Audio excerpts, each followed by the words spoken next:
Bonjour Anna Cabana. Vous êtes évidemment celle qui se passionne pour la vie politique, celle qui écrit des livres, qui fait de la vie politique presque un roman, qui étudie ceux et celles qui nous gouvernent, presque comme des animaux romanesques. Et là, vous nous parlez de ces comédiens de la bonne conscience dans ce livre. Vous diriez au fond aujourd'hui, alors que le climat est tellement lourd au plan politique, on va en reparler peut-être, que derrière tout ça, c'est une forme de comédie qui se joue.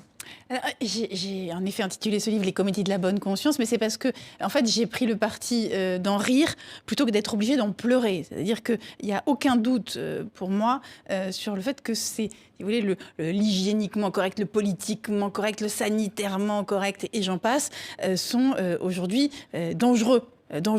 Parce que attentatoire à notre liberté. C'est-à-dire que tout ça quand même a clairement fait une victime, la liberté. Donc je ne peux pas vous dire que ça me réjouit, mais je peux vous dire que je préfère faire un pas de côté par rapport à ça et le raconter de manière espiègle pour, au fond, permettre à chacun de suivre le raisonnement et de ne pas se laisser rebuter par de l'idéologie. Au fond, ce que je dénonce, c'est les donneurs de leçons.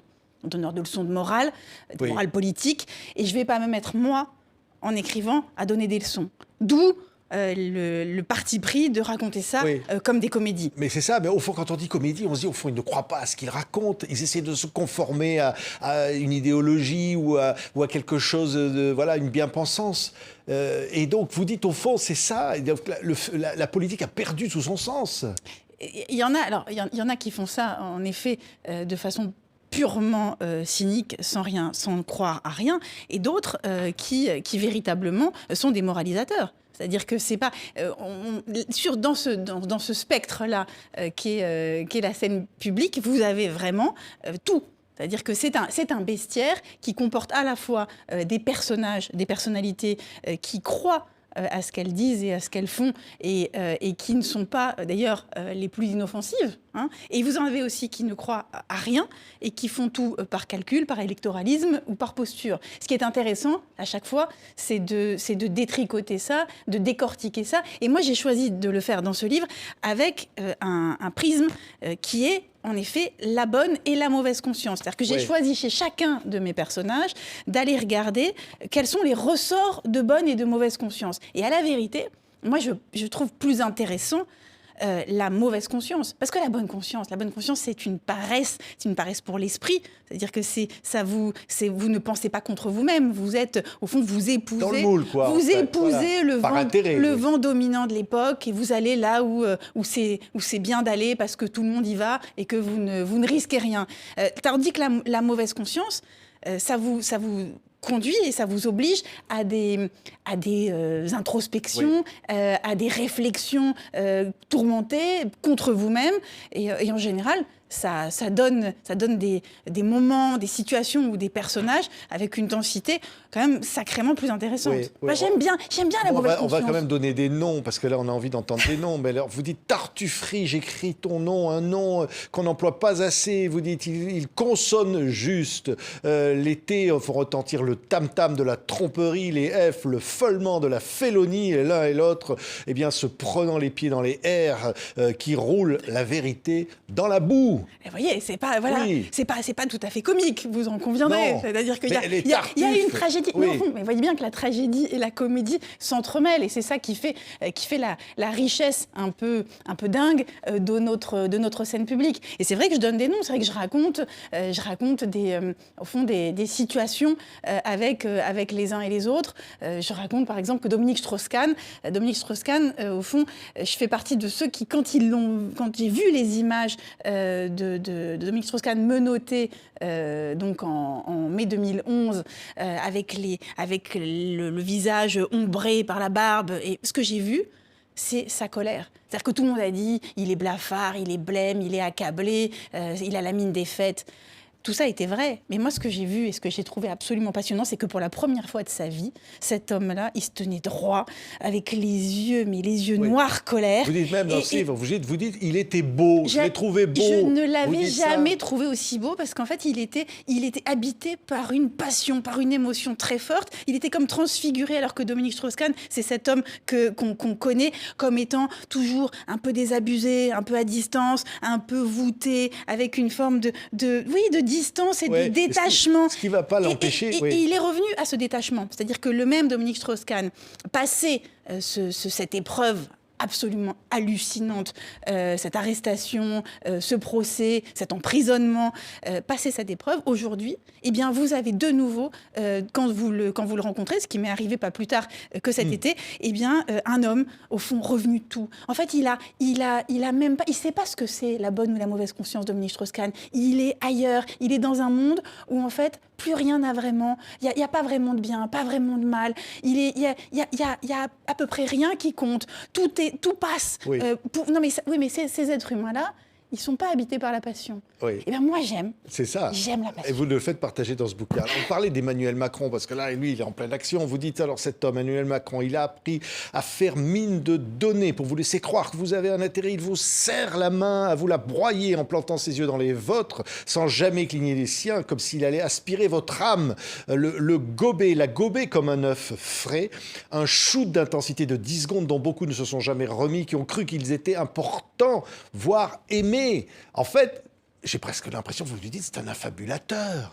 Non, c'est un homme de théâtre et un homme d'intensité, mais d'intensité successive. Emmanuel Macron, il a ce talent fou de donner à chacun, à l'instant où il est en face de cette personne, eh bien, le sentiment que tout se joue là, dans cet instant, dans cette intensité.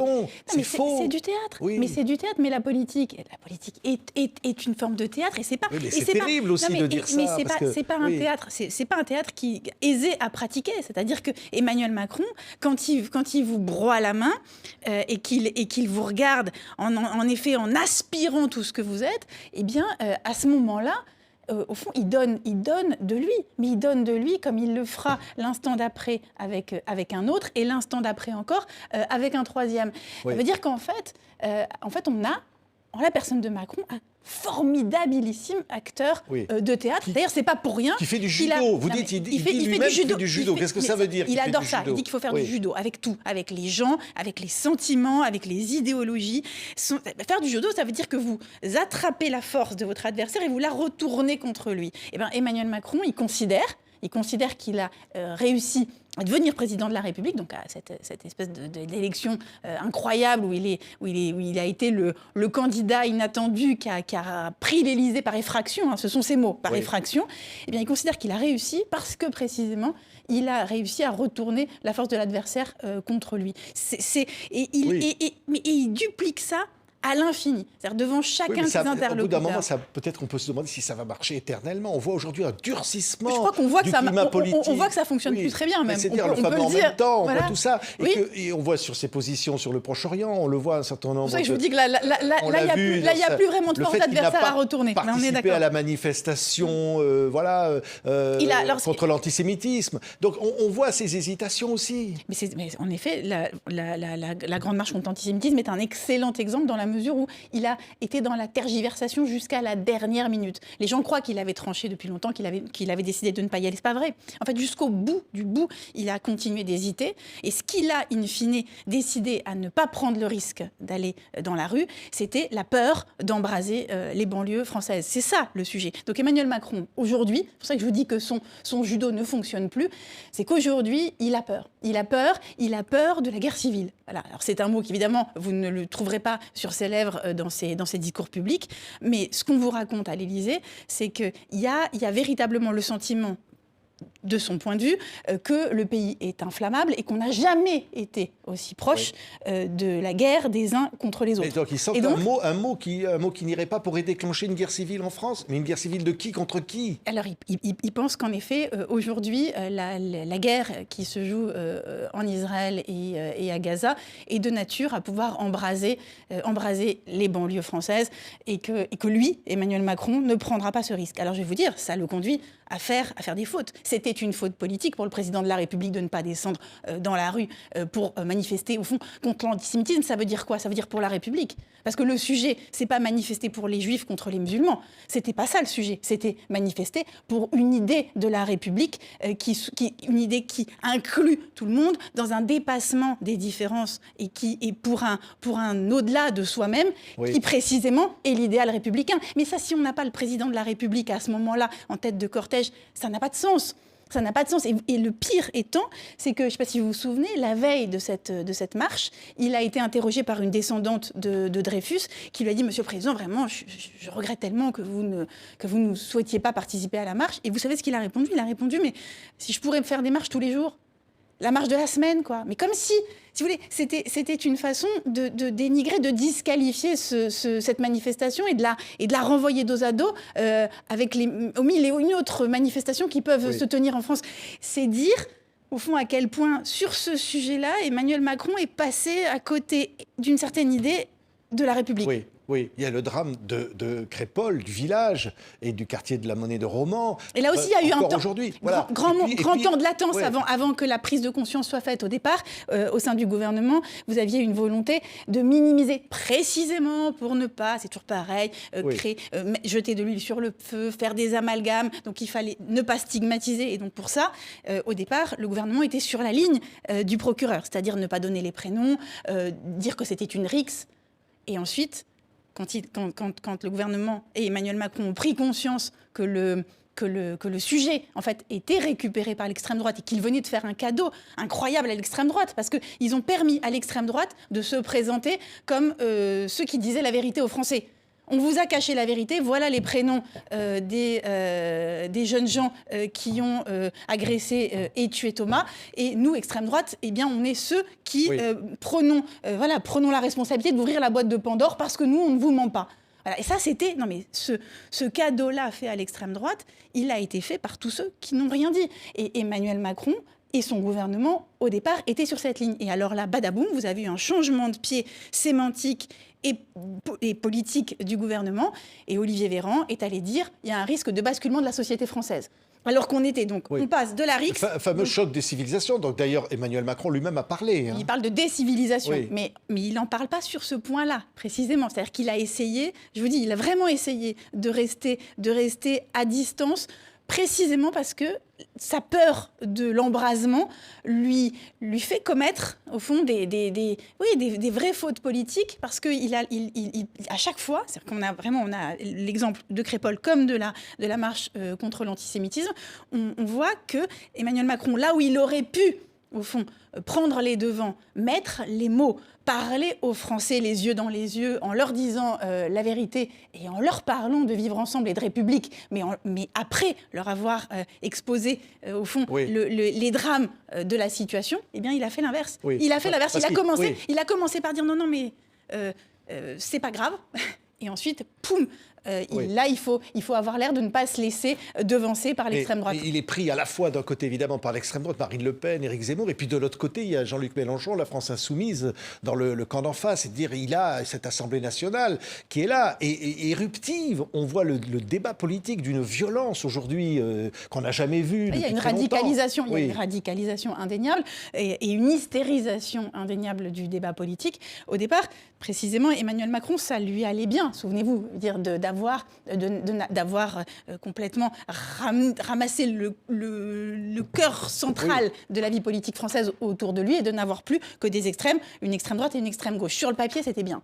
Et dans la réalité aujourd'hui, maintenant que la situation devient, disons, tellement instable qu'elle lui fait craindre le pire, aujourd'hui, il aurait bien aimé avoir des interlocuteurs moins radicaux. Et vous voyez bien qu'il y a une oscillation dans sa parole publique entre l'attaque de l'extrême droite et l'attaque de l'extrême gauche. C'est-à-dire qu'il y a des moments où il donne un grand coup de collier pour cogner l'extrême droite et d'autres moments où il grand coup de collier pour cogner l'extrême gauche. Et ça fait l'essuie-glace.